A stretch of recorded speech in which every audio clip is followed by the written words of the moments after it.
I guess we should introduce Evan though. Like it's nothing formal. Well, that's but, what I was. Evan is Theme the music. singer of a band called Malibu Spacey. He writes songs, he plays guitar. I also play bass in that band. And yeah. Yeah, how did you get this interview lined up? That's Our man on the inside. yeah. He's also, I would say, a very talented writer. I really enjoy genuinely Oh, thank you. reading the things that you write. He writes for Broadsheet. Very interested in food and drink. What else? How would you describe yourself? I am. Well, I guess that was it. Musician. Probably firstly a musician. Maybe just. I like to think of myself as generally creative, but I don't think that I'd have to. I don't. Music is definitely the main thing that I do that's creative, but I do a lot of that.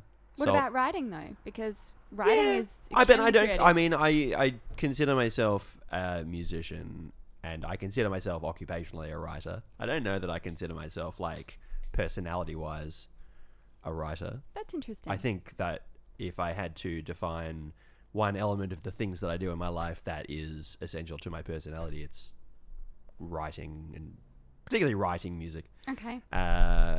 Creating music, and maybe I really enjoy creative things in general. So I suppose I do a little bit of purely creative writing that no one has seen, but Ooh. but again, that's really just for me. So. Yeah, but I guess all of those things add up, don't they?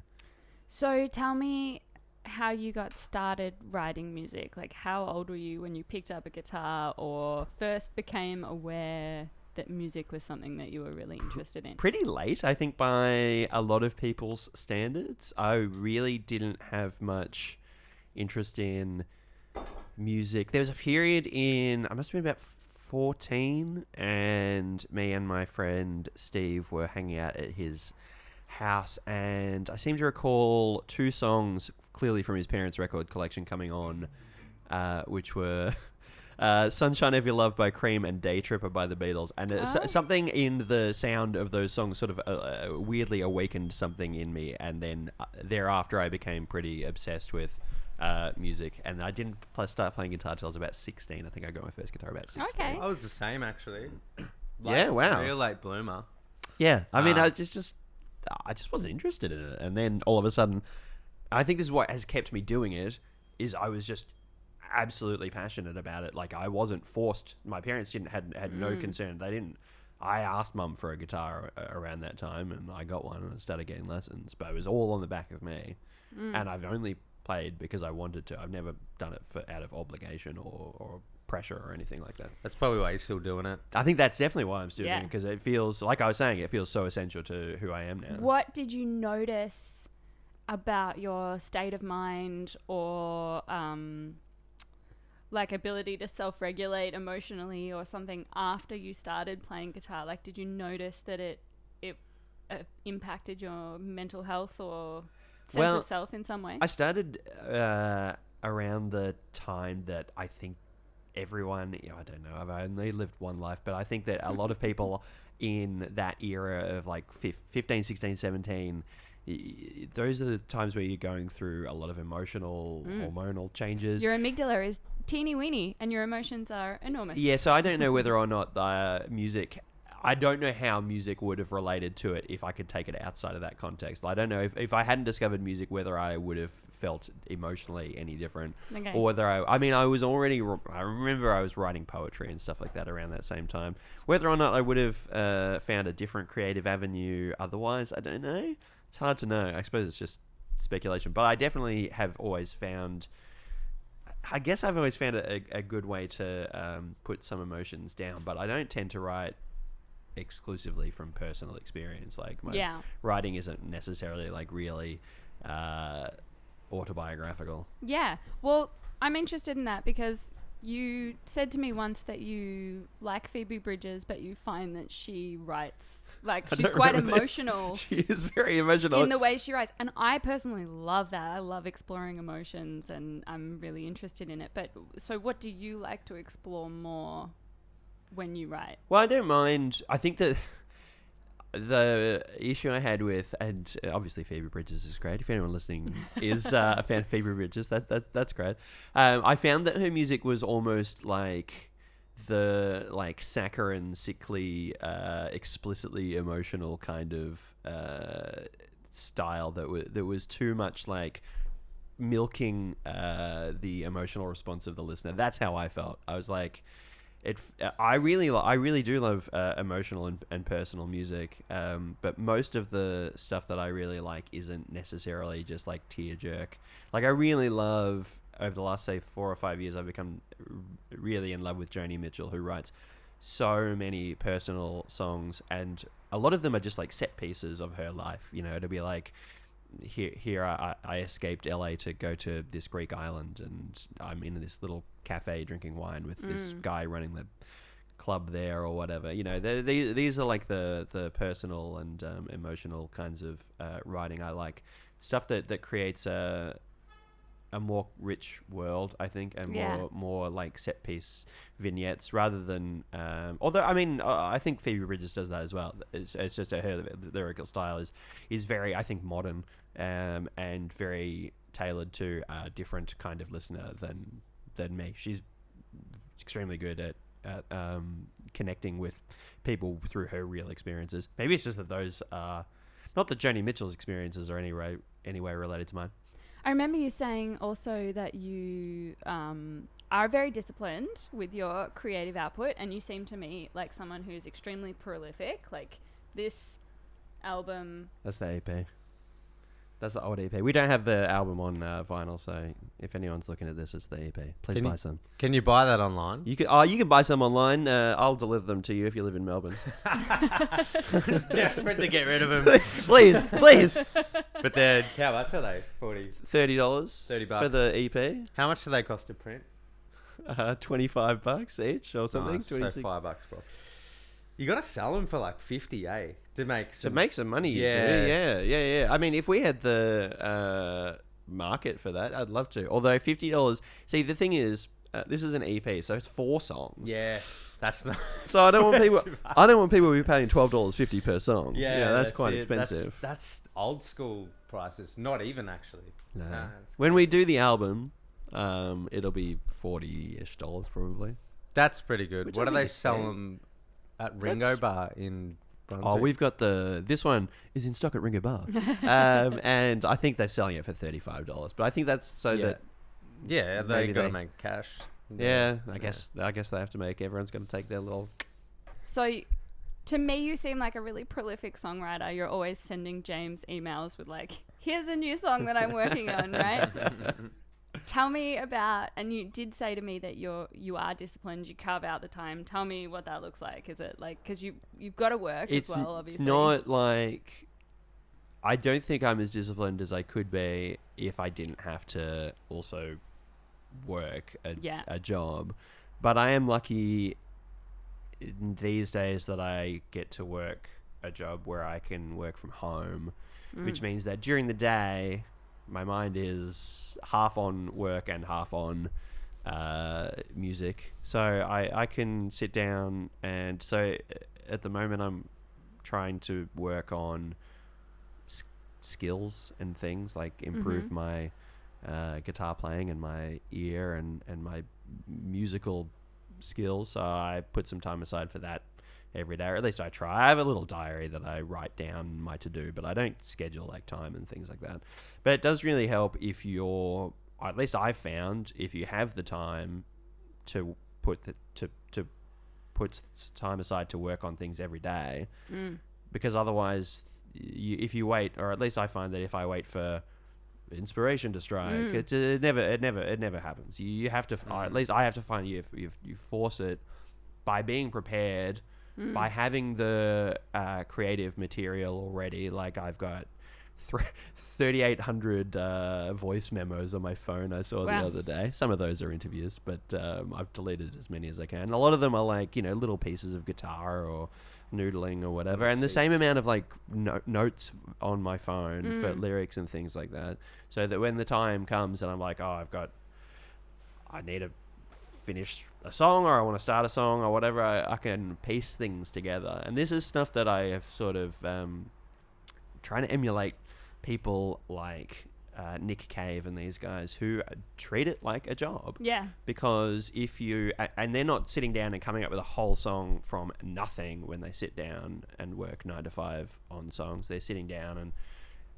doing whatever they need to do to create the prep, or taking the things that they've already done to put songs together, or otherwise working with the techniques available to come up with music. And it works really well. I mean, I write a lot of songs that don't see the light of day, but I think that's a good thing. I think that for me, if there's a lot more that I can never show, it's better than putting all my eggs into the one song that I've been working on forever and then it not being much.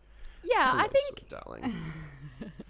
I think it's good to have some form of quality control. You know, not every idea has to be, and I Fuck no. get the sense. Can I don't swear know- on this podcast? Of course I can Yeah, swear on this please. podcast. Fucking cunt.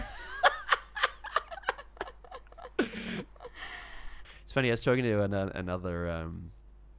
another musician the other day after I played a show, and because I was playing and she was like, I was just imagining myself up there, and I'm like, I always do that when I go and see music. I'm always like thinking, I'm enjoying the music and I'm engaged, but I'm always like, that's really inspiring. I love what they've done there. Imagine if it was me up there doing that. And then I find that really inspirational, and that helps to keep my creative flowing. I've seen a few bands in the last year or so where they've played a song and I've gone home and I'm like, I could write a song like that, and then written a song that didn't end up like that, but that's a good way to start. Live music is the best. What? Am I not paying enough attention, darling? Come on. Hey? This is why I was going to call it Must Love Cats. Must love cats. Yeah, well, I suppose if you didn't love cats, you'd be a monster. not. Yeah, you'd be an absolute monster. Yeah. There's a quote from Mark Twain. I just read it yesterday. Something along the lines of, "If a man loves a cat, he is my friend and comrade. No more questions needed," or something. Nice one. Samuel Clemens. Yeah. I've been thinking a lot lately about just going to see art in general. Yeah. So, Yeah. Yes, that's great for sure. yeah. And you went to the NGV, the Triennial. You told me that you loved it so much. Did I go to the Triennial? I'm sure you did. You said you did. What was it? I've been to the NGV for a bunch of stuff. I saw the. Oh yeah. The banana duct tape to the wall. Yeah, that's Do you right. I remember did. that? Yeah, I did go to see that. That was actually really fantastic. I can't say the banana tape to the wall was my favorite. What that was. Do you know what I loved about that? Is that it started a conversation, and that's what I think the value of art really is. You're not wrong. Is love it or hate it. Yeah. It tells you something about yourself and the person who is. What did that tell consuming you it about with yourself? That I respected the blatant kind of middle finger that I felt like that the artist was kind of not middle finger, tongue in cheek sort of. Yeah. He was just like, I can tape a banana to the wall and that is art. And That's very true. And it is. I mean, it was art. Well, I think it was. I think they said that they changed the banana every few days. Yeah, they or had to something like because that, it would it get was old. Yeah, Yeah. which I guess is kind of an interesting dynamic art piece in the fact that it sort of like disintegrates over time in a way that a painting doesn't necessarily. Certainly not over that time frame anyway. So there are a lot of there's layers. Exactly. There's layers. Exactly. That was. But I wonder how much he's a successful. Who was the artist? Oh, I can't remember his name. James could be looking. Editor in James. This is what your job is. My one job. This is. Banana taped to the wall. Banana tape to the wall. GV. There you go. It was the that'd probably- Triennial. When you are a successful, well-known artist, you can get away with that. But I couldn't tape a banana to a wall and have anyone take it Well, seriously, What probably. the fuck is this? I don't know that's true because I don't think that artist would be recognizable by the general public that went to the triennial. No, but the fact that he was in the triennial that's right. suggests that he has achieved some sort of status. That's very true. I guess legitimacy gives you the excuse to try things that if you were doing it as an amateur would be considered as artless. But Yeah. if you have the backing of an art history and legitimacy, it's Yeah. art. It's It's automatically kind of like the art. Emperor's new clothes, a little bit. Yeah. Yeah. So tell me what other creative outlets you have, because I know you love to cook. Oh, yeah. I guess you could consider that creative. It's definitely creative. I mean, I think actually it probably is creative because I don't really cook to recipes. I sort of just I buy ingredients and cook to what ingredients I have. Yep. Which is kind of like Creative problem solving. yeah. I really love. I've always really loved cooking. I think mostly it comes from the fact that I really love delicious flavors, and it's much easier to get them myself than it is to buy them from a restaurant. Certainly a lot cheaper. You're an excellent guest. Oh, thanks. You're very fun. Yeah, take that, every other subsequent guest. Yes. Yeah, that's right. High bar. Yeah, hi bar. I had a question.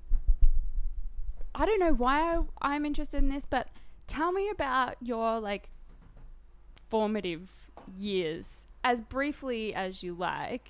Just what was your experience? Because I remember you said you grew up in a smallish town. Yeah.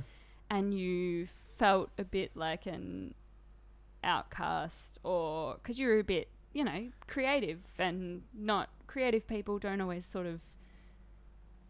Did you look fit the like mold. Ned Flanders when you were young? I didn't have a mustache when I was young. No, I was into my 20s before I realized that I could grow successful facial hair.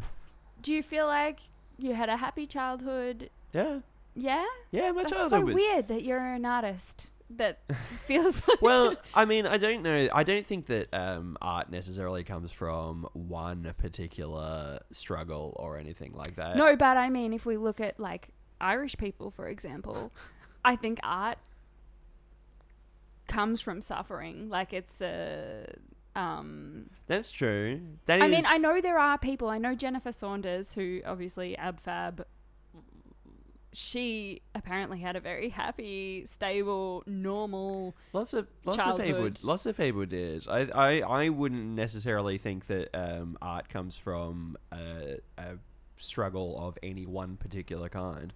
I read quite a lot of music biographies, and a huge amount of the most successful artists of the 20th century had really stable childhoods. Like, for instance, Paul McCartney. He grew up super middle class and happy. His family was cheerful and sat around the piano all the time. John Lennon had a really struggle. See, of a but I childhood. feel like you can tell that in the output of Paul McCartney, the songs that he writes versus the style. That's true. And But there's His no. mum died quite early though. His mum died. His mum did die, but I think it was a little bit later on than Okay. than John's. Anyway, the point being that having if you could only be a successful artist based on, say, a bad childhood, then that would be fairly exclusive. Well, I don't think you necessarily need to have a bad childhood, but I think the whole tortured artist, you could perceive quite a normal childhood as something torturous. Like, That's true. I mean, the that's not to say I've written lots of songs and wrote lots of things particularly when I was a little bit younger about being aggrieved and being angsty and things like that. It's not necessarily related to family relationships or anything like that. Sometimes that's just the world that you live in. And well, I've met your family. emotions. They seem very well adjusted. And Yeah, I mean, I wasn't like I was a fairly I stayed at home. I wasn't like super outgoing. I think I just had a fairly normal childhood, and I didn't have any kind of creative outlet or even really desire until well into my teens. and it's a shame we're running out of time, but Yeah, I did really want to talk about this because I'm so interested. I bring this up quite a lot with other people. You've said to me before that you don't really think creative autonomy exists. Because, so, did I? What does that mean? well, our friend Luke we were talking, he's an artist as well. He was saying, Bring in the cats. Bring in the cats. Keep them coming. he was saying, you know, ultimately creative autonomy is the goal, he thinks, and I agree. Well, you would define creative autonomy. So originally, maybe you're working on, he's an actor and a writer. Originally, you're working on projects. Yeah. For other people, and you're getting your skills up maybe, but ultimately the goal is to be in a position like, I would say, Alex Turner might be in, where you don't have like Stephen King, people like that, who you don't have someone else giving you a brief. You're kind of just exploring, having your own M. Night Shyamalan, and being able to swear if you want, or just like, this is what my brain farted out, and I've whipped it up into something, and here it is, and you don't have a brand telling you like, oh, you need to take this bit out, or like, so that to me, but your stance was that you don't think creative autonomy necessarily exists, and I do think it's a really interesting point. I don't remember making that point, so you have to remind me what I said. Because maybe someone like, let's just use Stephen King as an example, he's written books, they've been successful, therefore he sort of has to, he's answering to his fans a little bit. I literally read an afterword in a Stephen King book that I just read. It's called Different Seasons. It's like a collection of his short stories that he wrote in the 80s. So it's got the Shawshank Redemption and The Body, which is turned into The Stand. And he's talking about this at the end in conversations with, or he's relaying conversations that he had with his editor or his publisher or whatever, about being typecast as a horror writer, and then his editors being like, initially being like, don't do that, and then they're like, no, we want more horror books, you know. And so he's kind of like writing for people that want those in the end, which That's I think, true. which is good, I think. But does that leave him freedom to explore his own ideas and? Well, yeah, but he that's only. I mean, I suppose you can do that. The reason why this book of short stories, novellas exists is because he managed to reach a giant point where he could publish books that didn't fit into like mainstream. They were too short and not horrors, which he wouldn't have been able to publish otherwise. So he's lucky enough that he got big enough that he could break if he wanted to outside of that and publish whatever he wanted. And I suppose that you have to consider whether or not you've got an audience, and whether or not you want it to be like legitimate art of any kind, or whether you want to cater to an audience. Because as artists, you know, we can create for ourselves, but if you want to have any kind of commercial success, you're not creating just for yourself necessarily. You or at least one school of thought would be you are creating for an audience. And I don't think there's anything uncreative, or, you know, I don't think that takes away any of the quality of the creativity if you are making it for an audience. It's a type of creativity. So I was just reading about the Barbie movie recently, and they were saying how they basically gave Greta a blank. They were like, it's about Barbie. Go for it. And she ended up coming back with this script that like really poked fun at Mattel and Barbie and everything. And the like head of Mattel said that he gets a lot of people asking him kind of, how could you let this happen?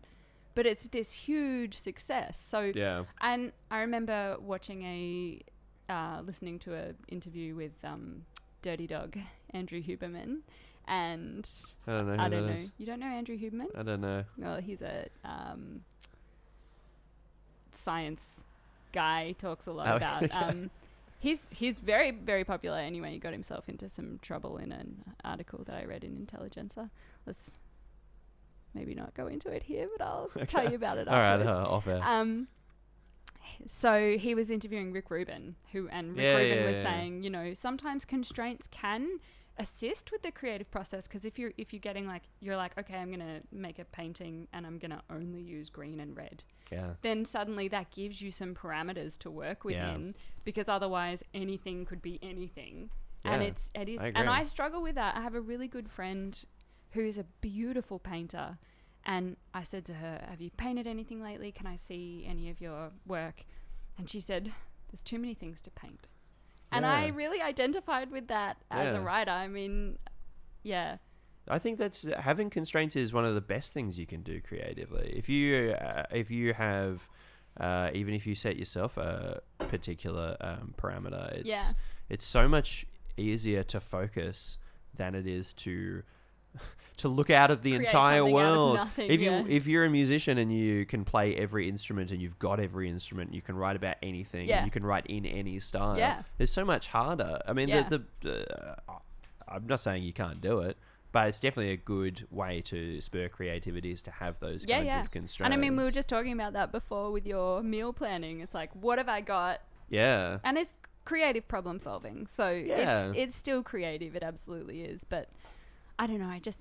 There is that romantic part of me that thinks I don't like, think there's anything less romantic about having constraints because you're still not constraints, but it's like almost like an ulterior. It's like a commercial motive to me. Has a little bit less integrity, I think, over time. Yeah. You can still do it well. It has been done well, but largely, I think I have slightly less. When it's done well, I have respect for it, but slightly less respect than someone who is just kind of being true to themselves and doesn't necessarily care about if it's a hit. Oh, no, I'm not saying that, but, you know, if you said I can only write in the key of C or something Yeah, like but that. that's different. That's different to being like, I want to write a hit because I want to be. And it's, Alan Watts said if you make music to read about yourself in the newspaper or to play on stage in front of people, then you're not really interested in music. And I think that's what I'm talking about is like it's... I don't know that I agree with that either. Because, I mean, music isn't... I don't think that... I think it's kind of like a trap, at least for me, to think about any kind of art as being this pure, infallible kind of idea. There are so many ways that you can approach art and have it be legitimate art. And if your approach to art is that you want to do it to... I mean, before recorded music... being on stage to entertain people was the only way to show people your art. Mm-hmm. I think that's an extremely legitimate way. If you want to be popular, I think that maybe there are bad ways to approach that. But I don't think there's anything wrong with wanting to be an entertainer as an artist or something like that. I think entertainment can be your art in that case. Yeah. Like, I want to be an entertainer. I want to entertain people. And then I'm Jim Carrey, for example, and I'm doing it in my very own way, and I'm really exploring and I'm playing and I'm having fun. Yeah. But I think if I want to be an entertainer because I want to be in front of people and I want to be famous because I want validation. Oh, well, then those are probably like, if you're doing it just for your own validation. Although I suppose we all do these things for our own validation anyway, don't we? Whether or not someone hears it or not. I mean, to die alone with a room full of art that no one ever heard would be about the worst thing. People do it though. It would be the worst thing in the world. Would it though? Because look, my grandfather, for example, far north Queensland, lived on a farm, played the violin beautifully. He was just like a farmer, and he just played for himself. And I think there's something really beautiful in that. You can share. Sure. Absolutely. J.D. Salinger wrote for himself, like, every day, and was a recluse. And part of me thinks, maybe that wasn't so healthy because he was kind of hoarding his work, and he could have shared it with people, but he chose not to. But he still did it for himself, and I don't know. I'm sure he wrote beautiful stories. I mean, he did it for so long. He was so dedicated. So he had one good public track record. So, and I think Alan Watts's point was, if you're playing music just because you want to be in front of people, then you're maybe not going to be as explorative or innovative or curious or dedicated to the actual. There's probably going to be more music vanity itself. in Yeah. the art itself. Yeah. Gonna be, and I if think that's we your see drive for attention. But yeah. then again, Yeah, frankly, it's I up think to we the- see a lot of that. And especially Yeah. because every man and his dog can make their own music now. Yeah. I think we see a lot of people who are trying to be impressive.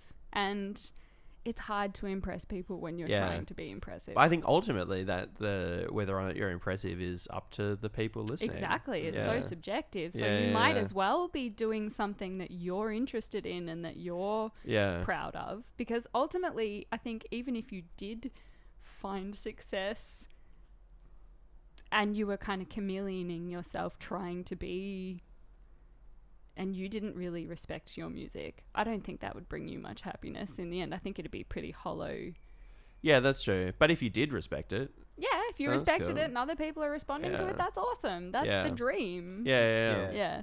I don't know. I find a lot of the stuff I think doesn't necessarily hold up over time. So you revisit, like, I don't want to necessarily name names, but You Don't Think You're Beautiful by One Direction. It's like, are we still going to be listening to that in 50 years and going, Probably not. Shakespeare or You don't know you're good. Simon and Garfunkel or Leonard Cohen or whatever, like, you listen to them and you're still like, wow, this is still true because you've tapped into a universal truth. You've used your skill and your self-awareness and you've expressed something that is deeply true. Yeah. Whereas I don't think necessarily when I'm talking about these sort of manufactured, I think they're just writing to quite petty emotions sometimes, and they're not. That's true, but I think that I would be very wary of like gatekeeping what like the base level of like legitimate like emotional resonance in a song is, because people love that stuff. They do. People on a huge scale love that stuff, and people on a really tiny scale love real art, but people on like the billions of people scale loved One Direction. And I don't think that's, at least for me, I don't think it's for anyone else to say that that's less artistic just because it maybe was made for a huge commercial. Okay, here's an analogy. People on a huge scale love McDonald's. Yeah, and that's it's great. That's one of the most sweet culturally and important it's tasty, things. and it's like it hits. But I think there's a difference between McDonald's and something that's been made with a lot of care and love. And I think in the case of McDonald's, their art is their business model, and their art is like fast food, quickly, tasty, hitting all the right spots, right? But it's not necessarily something that you're going to remember for a long time, is that meal at McDonald's that you had, versus something that's been made with a lot of love and a lot of attention to detail and effort. Yeah, I don't necessarily agree with that either. Okay, well, I love that we disagree. And I think that makes for more interest. Fuck, you feel shit after you eat mac. That's the thing, and that's what I was going to say. Is it as deeply satisfying as something that is made with a lot of love? And like it could be. Like the like McDonald's is important on a scale beyond the food, of course, but that's what I kind of think. That's kind of what my point is. It's like beyond the food. But it's that's okay. But I agree, it's okay. It's fun to talk about this stuff. I know. And like, it you is. know, I listened to an interview the other day with a I've forgotten what his name is, but he's the restaurant critic for the New York Times, and he was retiring, and he was talking about. It was really good. I can share it with you if you Let's like. do. It was really, really interesting. He's talking about being a restaurant critic and like all this stuff behind the scenes that we don't necessarily know about, all this work that goes into it. And it's just fun to analyze, I think. Yeah. And it's fun to critique, and it's very difficult, which is part of the fun. It's difficult to say, why is this art, air quotes, more meaningful than this art? And maybe those aren't even the right terms. Like, this is why it's so challenging to dive into this area. That's because of what I think. Because meaningful, the idea of something being meaningful is extremely subjective. Absolutely. And the idea of art is extremely subjective, which Absolutely. is why I tend to be cautious when wading into like value judgments on things in a negative sense. I really find, at least for me, the greatest joy is to engage in these kinds of discussions about things where I feel really positively. But I really don't like because these days, and I'm sorry, James, I know we're supposed to be wrapping up. These days, there's a lot of criticism of artists like Taylor Swift, and people are like, it's not art, or she's terrible, or she's only for the masses, or whatever. I'm like, well, it's not. I don't think there's any value to be gained in dismissing these kinds of things when you're not. It's not. It doesn't speak to you, but it's clear that it does speak to people in a way that makes them engage in a much more passionate and emotional way than just about any other artist can claim. It feels like it's easy to dismiss these big guys who get commercial success, who maybe are reasonably formulaic, as not being like artistically legitimate or whatever. But it's not for. I don't think it's for me to say. In those cases, it is fun to have these it's like fun thought to try. experiment. Yeah. But I always feel bad on the because I know lots of people. And I've been the guy in the old days to be like, that's dumb. The person that you like is bad. Like, look at this fucking comment we got the other day on YouTube. Oh, you guys are getting YouTube comments? Yeah. I would kill for a YouTube comment. So there's a song, Plain Jane, and I did a little short, and it says, very bad, I don't like it. And I haven't told Bronny this yet. Oh. I'll put it up. But it's fucking brutal. But like, think of the person. God. The person that's writing that Yeah. has written it and then hasn't thought about it since. But I've been waiting to tell does Bronny that? this for 4 days. Oh, I'm glad you did it. I'm glad you did it while we were recording. All right, well, you guys, thanks for coming. Evan Jones, a.k.a. Hologram Sam. Also, Malibu Spacey, Top Dog. Yeah, that's what we call me. Look at this. Buy this. The Spaceman. We've got a new record. It's not out on vinyl, but you can listen to it and buy it. It's called Good in Small Doses. Please do. And what else is happening with Malibu Spacey coming up? I already know this answer, but We're gonna do some more recording. Yeah, we got some live. James is gonna be part of those recordings. We got James. He's one of the best there ever was. So It's true. he and I both own a white cable knit sweater, and we'll probably wear them both. Is yours cashmere though? Yeah, is this worth Mine's probably $1,000? Mine's like 60% acrylic. Ooh. Well, I'll be warmer than you will. Scratchy. Cool. All right. Love you guts. Talk to you. Catcha. Good evening.